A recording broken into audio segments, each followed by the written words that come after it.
একটা phone call, বাড়ি থেকে বেরিয়ে পড়ে তৃণমূল বুথ সভাপতির ছেলে। সারা রাত কেটে গেলেও বাড়ি ফেরেনি অভিজিৎ সরকার।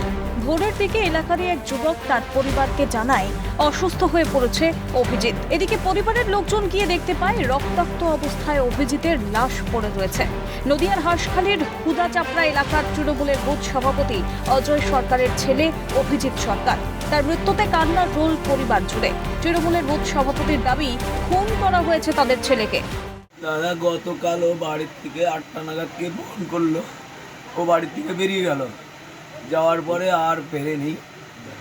ভোর 3টের সময় একটা ছেলে এসে খবর দেয় ওর বাড়িতে নাকি কে গাড়ি, ওর গাড়িটায় রাখতে গেছিল মোটর সাইকেলটা।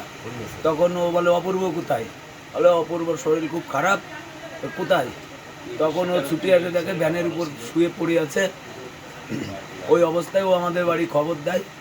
তখন আমরা মাকে ডাকলাম, ভাইকে ডাকলাম, ছেলেকে ডাকলাম, ডেকে নিয়ে যাই। এদিকে ওই অবস্থা, ওকে মেরে ফেলেছে দাদা, একটু খোঁজ দিয়ে। স্থানীয় সূত্রে জানা যায়, বেশিরভাগ দিনগুলিতে কর্মসূত্রে বাইরেই থাকতো অভিজিৎ। এলাকায় সুনাম রয়েছে পরিবার সম্পর্কে।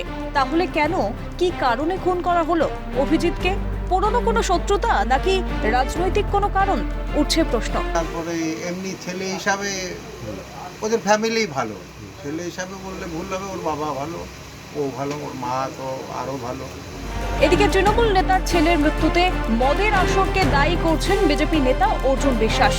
আমাদের বাংলার মুখ্যমন্ত্রী মদের যেভাবে লাইসেন্স দিয়েছে, আমাদের এই হুদাচাপড়া যেতে আগে মাঠের মধ্যে লাইসেন্স দিয়েছে, এভেলেবল মদ, ছেলেরা আজকে মদ ছাড়া কিছু চেনে না। ঘটনায় কে বা কারা জড়িত তদন্ত শুরু করেছে হাঁসখালি থানার পুলিশ।